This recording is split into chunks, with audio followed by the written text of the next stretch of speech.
Silakan klik tombol subscribe dan aktifkan notifikasi pada tombol lonceng supaya tidak tertinggal video seputar misteri dan pembahasan menarik lainnya, dan klik tombol like juga jika sahabat menyukai video ini.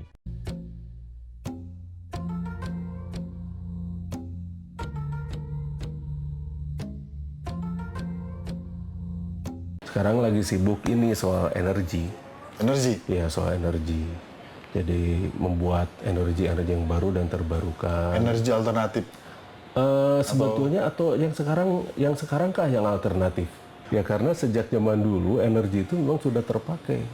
Tapi energi yang betul-betul safe. Tidak ada polusi, tidak ada kerusakan pada lingkungan dan sebagainya. Sebetulnya dari dulu. Makanya saya nanya lagi, apakah yang sekarang yang kita pakai ini alternatif atau yang main? Ya, saya meneliti banyak lah ya. Saya meneliti banyak dan saya bisa berkata begini tuh karena dari penelitian, bukan berdasarkan wangsit. Sebetulnya awal tuh saya sudah meneliti itu sejak tahun 80-an. 80-an? Sejak inilah tahun 82. Karena saya terbiasa dididik, bukan diajari. Dididik? Ya, dididik itu adalah dengan contoh dan kasih sayang. Bukan kalau misalnya diajar itu dengan doktrin dan ketetapan. Kalau kita diajar, bisa begitu kan. Kamu harus begini, harus begitu. Maunya kamu harus nurut gini. Nah, kalau saya berbeda. Saya dididik. Jadi dididik itu dengan contoh dan kasih sayang. Itu yang penting. Karena kebanyakan sekarang itu kita mengajarkan, bukan mendidik. Betul. Nah, kalau mengajarkan itu dengan itu semua dengan doktrin kan. Doktrin, dogma dan sebagainya. Makanya akibatnya jadi robot-robot yang tidak jelas kan. Sekarang bagaimana seseorang itu bisa berkembang, berarti dia harus mengetahui siapa dirinya dulu. Nah, begitu dia tahu potensi yang ada di dalam dirinya, barulah di sana dia bisa bermain. Aku bermain di sini nih. Makanya aku berperan sebagai ini. Dan dari sana saya baru jadi peneliti. Tahun 82. Saya mulai merekayasa genetik mikroba. Nah, jadi mikroba itu dari mikroba yang patogen, kan mikroba yang merugikan ya. Staphylococcus, E. coli dan sebagainya. Itu kita rubah, kita mutasikan menjadi mikroba yang dapat menghasilkan hara tanah. Jadi dia bisa menghasilkan nitrogen, fosfat, kalium dan sebagainya yang dibutuhkan oleh tanaman. Setelah mikroba itu tidak bermutasi setelah menghasilkan itu, dia mati. Kalau bermutasi bisa jadi patogen lagi kan? Betul. Nah ini tidak bermutasi dan dia betul-betul menghasilkan mikroba yang mengeluarkan hara itu. Makanya saya memang sudah kerjasama dengan beberapa BUMN lah ya. Cuma memang itu bagaimana kita membantu orang agar pupuk itu jadi murah. Tapi second thought gitu ya. Jadi akhirnya saya pikir ini harus saya trainingkan. Akhirnya saya trainingkan secara gratis gitu kan, para petani dan semuanya saya trainingkan aja biar semuanya bisa pakai dan bisa bikin sendiri gitu kan. Nah itu lebih asik ternyata. Saya sudah bikin beberapa kali training sih tentang mikroba itu. Jadi bagaimana caranya dari tanaman gulma, karena tiap daun dan tanaman itu dia membawa mikroba bawaannya sendiri. Nah, mikroba bawaannya itu nanti kita mutasikan dengan cara tertentu, begitu kan. Betul. Dan cara itu memang sudah saya ajarkan pada para petani. Cuma masalah mereka mau pakai atau enggak itu pilihan mereka sih. Betul. Saya sendiri tidak bisa paksa mereka. Kalau misalnya mereka sudah terbiasa dengan yang kimia dan merusak tanah ya silahkan. Betul.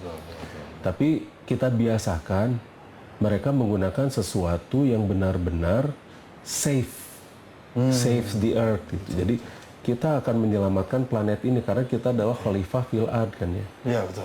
Kita adalah pemimpin di muka bumi. Jadi tugas kita itu adalah planet, bukan khalifah fil Indonesia saja. Iya betul.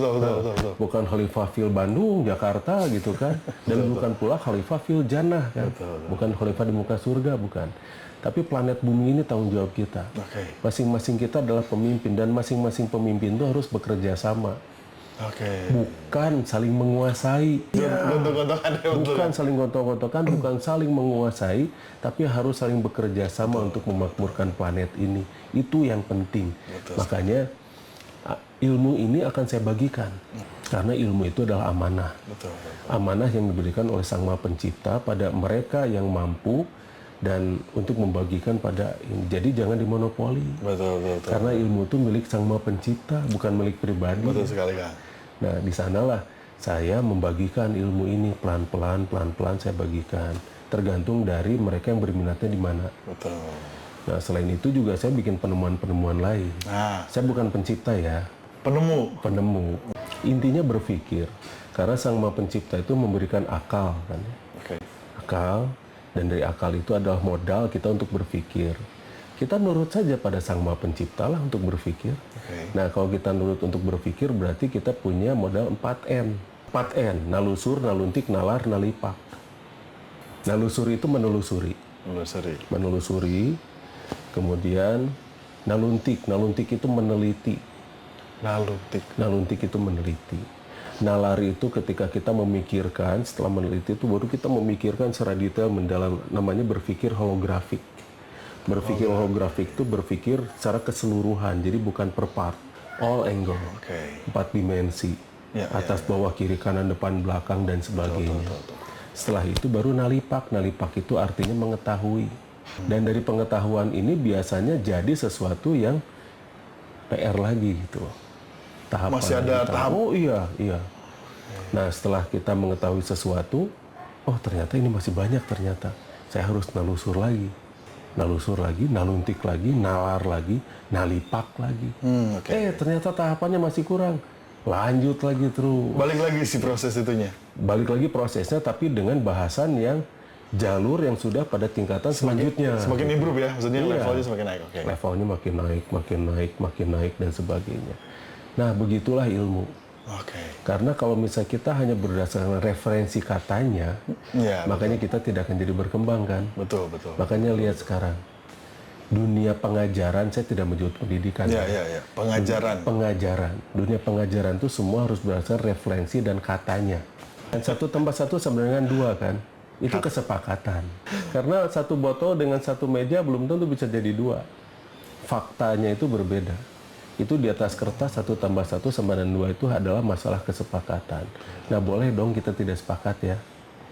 Nah, kalau tidak sepakat berarti kita harus memberikan sesuatu yang berbeda dan itu bisa lebih berguna. Betul. Gitu kan. Nah, di sanalah kita bermain. Karena ilmu itu didapat dari 4N itu. Kalau misalnya hanya serba kata, siapa tahu dia hanya baru sebatas di sini gitu. Betul. Di level ini. Bisa saja kita nanti menaikkan ini, terus naikkan. Makanya temuan-temuan saya itu berdasarkan 4N itu. Silakan klik tombol subscribe dan aktifkan notifikasi pada tombol lonceng supaya tidak tertinggal video seputar misteri dan pembahasan menarik lainnya. Dan klik tombol like juga jika sahabat menyukai video ini.